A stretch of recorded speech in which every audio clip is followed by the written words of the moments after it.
Hello and welcome to the Evidence-Based Chiropractor. I'm your host, Dr. Jeff Langmaid. On today's episode, we are back with more brand new research, another fantastic study that expands our knowledge of what an adjustment can do. We're going to dive into what it is, the take-home messages, and even a little bit of really interesting information about how an adjustment works on today's episode. Before we get started, let's talk about NeckCare, the best objective assessment tool for the cervical spine. Neckcare.com. Check it out. They will hook you up with 10% off your first year by being a listener of this podcast. Massive benefit right there. Check them out at neckcare.com.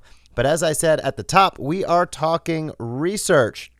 Incidentally, we're talking also about research in the cervical spine. This is titled Selective Improvement in Neck and Limb Motor Control Outcomes Following Treatment of the Upper Neck and Spine, a repeated measures cohort study. This is a brand new one. Of course, we will drop a link down in the show notes so you can check it out. And there's a lot of good information coming your way today. We're going to talk about an overlooked area. In that overlooked area, in many cases, seems ironic almost, the occipital-atlanto joint, CO and C1, and how addressing dysfunction here can selectively improve neck and limb motor control. Again, this comes from a brand new study published in the Journal of Integrative Neuroscience, link down in the show notes. And this is one of the first to look at this specific region's impact on motor control across the body. So if you've been in practice like any amount of time, you've seen the patient that probably just couldn't get back to full strength, just couldn't get back to their full range of motion, whether that's their shoulder, their neck, or even their lower limbs, despite resolving their pain. Their pain's totally gone. They're feeling great, but they just can't get that strength or range of motion back. Now, clearly, when we're talking about strength, I'm eliminating the fact that there's some, direct reason on why there's a limitation of strength. But when it seems as though everything should be fine and it's not, whether range of motion or strength-wise, something is fishy, right? So it's a matter of determining, it's you and myself, it's our job to say, what's going on? And often, when you look one level deeper, it's because motor control just isn't about muscles. It's about the nervous system's ability to coordinate. And that's a key word here, coordinate those muscles and those movements. And here's a quote from the authors that I think puts it really well. Sensory feedback from the upper cervical region is used by the central nervous system to stabilize the CO-C1 joint for leveled vision and to assess head position, which is used in sensory motor integration of the neck and upper limb motor control. So when that sensory feedback loop is off because of joint dysfunction, restricted motion, chronic pain, you name it, there's a lot of things that can cause that dysfunction. Your patients may be running on a really compromised motor control program in their brain. So what this study did is try to say, well, if that dysfunction is addressed through manual therapy, through spinal adjustments, what happens? And I think you're going to love the outcomes. We'll also talk about our current understanding of how this works, which I think is really, really critical as well, that it's not super esoteric, and we'll go through that in a moment. But in this study, they looked at 22 people with joint dysfunction at CO-C1 and with chronic musculoskeletal issues. This was a repeated measure study, so each participant acted as their own control with 2 baseline measurements before treatment to ensure that any changes weren't just from kind of learning effects or familiarity with what was going on. Now, in terms of the spinal adjustments, they use something called the OTZ system. Totally unfamiliar with that, but it started with a high velocity, low amplitude thrust to the CO-C1 joint and then addressed other spinal regions as needed. Frequency on this one, twice a week. Patients are seen twice a week until 80% improvement in symptoms, usually over 5 to 15 visits. So I would say pretty standard in terms of how that was laid out. And the measurements were shoulder range of motion, force production of the neck, upper limb and lower limb muscles, grip strength, and EMG analysis. So what did they find? They found that without treatment, impairments in the neck and limb control group persisted. So there's no change between the 2 baseline measurements. But with treatment, with care, selective and really meaningful improvements were found pretty much across the board. So what does that include? They saw that there was significant improvement in shoulder abduction. They found that there was significant improvement in shoulder extension, significant improvement in SCM peak force, significant improvement in upper trap peak force, significant improvement in quadriceps peak force, and a 51% improvement, which was clinically meaningful, in DASH score, which is disability of the arm, shoulder, and hand. So the authors put it this way: selective improvement in neck and limb motor control outcomes post-treatment suggests that increased cortical spinal drive, motor neuron excitability from normalized afferent input may impact gross motor output first. That is massive. Again, pretty much every single one that we went through, everything measured, had significant improvement. And you have to remember, these were adjustments to COC1, and they were measuring quadricep, they were measuring upper trap, they were measuring SCM. So the question then becomes like, how is this working, right? I think we all, as chiropractors, have seen tremendous benefit that may seem non-linear in our practice with patients. We also have heard historically with chiropractic, I mean, going back literally the first chiropractic patient, and it not being pain, but being a hearing dysfunction that potentially improved.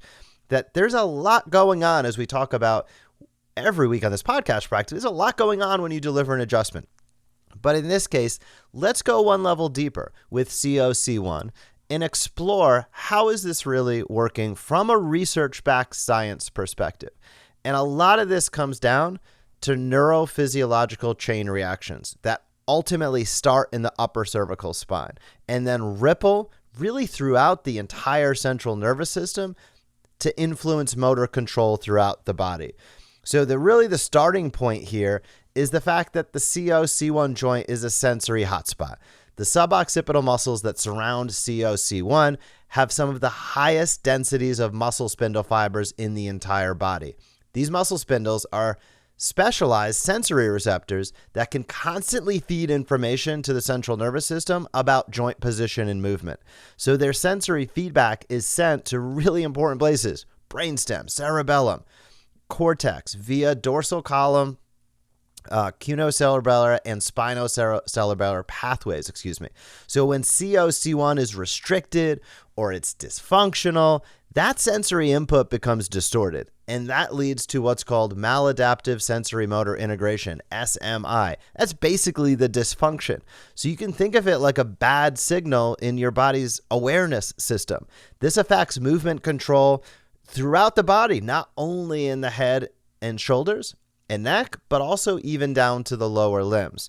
This episode of the podcast is brought to you by Patient Pilot. Your most valuable asset, your patient list. Patient Pilot turns it into action. Automatically send weekly personalized emails to reactivate patients who already know, like, and trust you. When they click to schedule, ask a question, or refer a friend, you're instantly notified, making follow-ups easy. Patient Pilot helps you help more people and grow your practice. Schedule your demo today at thesmartchiropractor.com to see the difference. Now, back to the episode. So when we go, again, let's go one level deeper into spinal dysfunction and how it can alter cortical processing. So chronic joint dysfunction can cause a few things, none of which are advantageous. 1, increased inhibitory activity in the neural circuits. 2, reduced cortical spinal drive to the muscles. That means weaker activation potentials. And changes in motor unit recruitment patterns. So this is some of the reason why someone with chronic neck or spinal issues may have lower muscle strength challenges or altered activation patterns even when they're not in acute pain. And this is important to keep in mind as you think about the patients that you're seeing in your practice and going beyond just the pain alone and into human performance, whether that human performance is at a professional athlete level or whether it's at a, I just want to get up and move around kind of level, all of this matters. We also know that high velocity, low amplitude thrust spinal adjustments restore or have the ability to influence at the bare minimum normalizing afferent input. So targeting C1 first before addressing other spinal regions can help normalize joint mechanics, of course, in that area from a biomechanical perspective, but also reset that muscle spindle activity. And we just talked about how the muscle spindle density in that area is so great. It's an interesting thing. You know, some docs, again, like to start at sacrum, work their way up. Some start upper cervical and work their way down. A lot of that comes down to technique. But ultimately, it's important to keep in mind every joint of the spine is not the same. There are really different functions, different attitudes, so to speak, in terms of how that segment moves, of course. When we look at the cervical spine versus the lumbar spine, we look at the orientation of the facets, but also all of that surrounding tissue can vary really heavily in terms of its makeup. So by delivering a spinal adjustment, you're able to help restore sensory feedback, accurate and normalized sensory feedback to the central nervous system. And then when we go into the central nervous system adaptation, with corrected afferent input or normalized input, the central nervous system can then recalibrate the motor commands. So there's been studies using TMS, transcranial magnetic stimulation, that have shown spinal adjustments can reduce intracortical inhibition and increase cortical spinal excitability. This results in better synchronization between the motor units firing, which translates into measurable strength gains. Now, again, this isn't something where, you get adjusted and all of a sudden you're a deadlift champion. That's not the way it works, but it certainly is something that you're making a positive influence and a positive impact.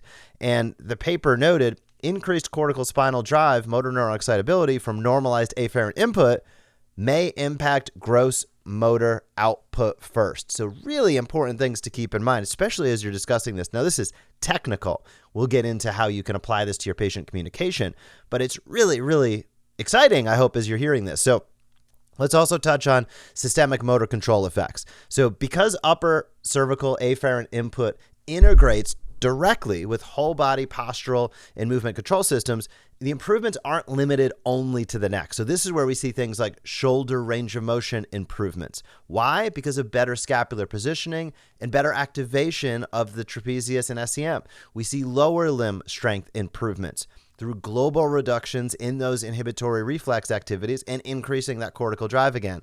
And that is really important. So before care, there's a lot of people that come in, almost everybody that comes into your practice, that has distorted sensory input. That leads to maladaptive motor control. That leads to weaker muscle output and restricted range of motion. It's just how it works. After you deliver that spinal adjustment and you start restoring that joint function, you start to get more accurate sensory input. The CNS starts basically a recalibration process to a certain extent.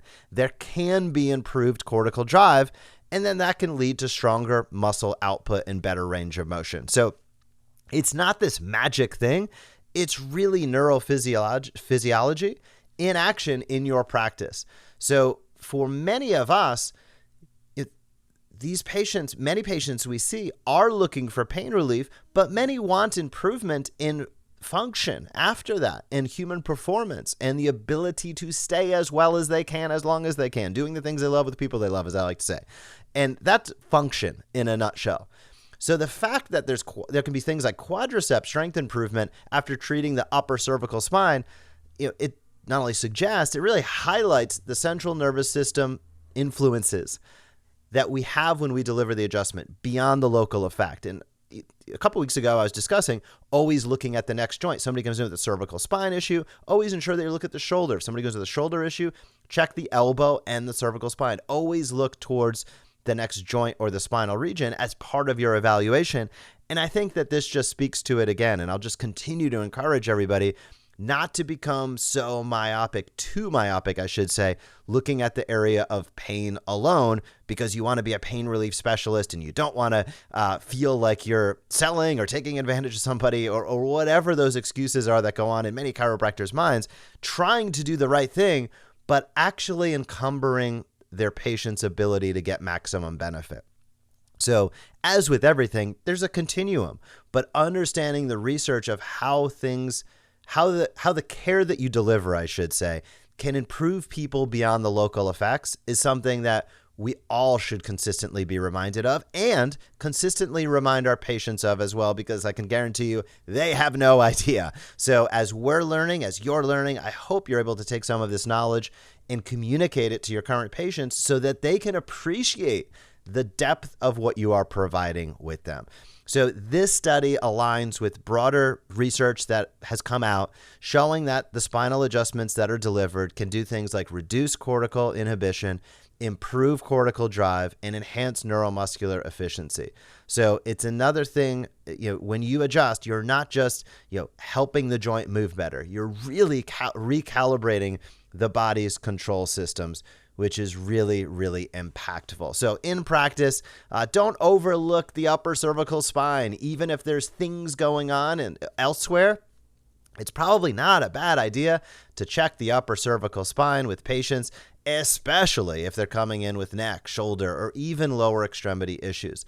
Looking beyond the pain, even if the patient reports low pain levels, making sure you're going through your functional assessments, whether that's DNS, SFMA, strength test, range of motion, however you apply it, make sure you're doing those things because that helps you expand beyond just the pain relief alone, which is really, most people are looking for pain relief, but ultimately they're not looking for a chiropractic aspirin. They're looking for the ability to live their life without having to constantly battle back and forth between pain.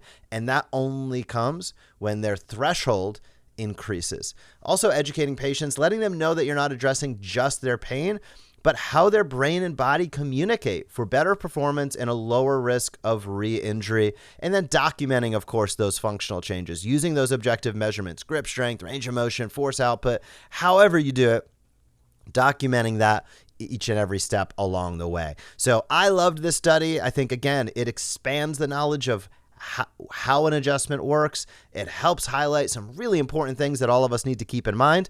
And it also continues to build on the breadth and depth of what we deliver with our patients each and every week. Now, before we wrap up, if you are on the Smart Chiropractor email list, check your emails because we have an open enrollment period going on for Patient Pilot right now. If you have more than a few hundred inactive patients, if you've been in practice more than a few years and you're not consistently reaching out to your list, you're just missing the best opportunity to engage with your people, which to me is just a baseline thing of being a good doctor and a good chiropractor. And the benefit is some of them probably each week will come back in and reactivate. That's what we do with Patient Pilot, automated messaging, over 65 campaigns you get to choose from. I wrote them all. They're scienced back. I think they're pretty good.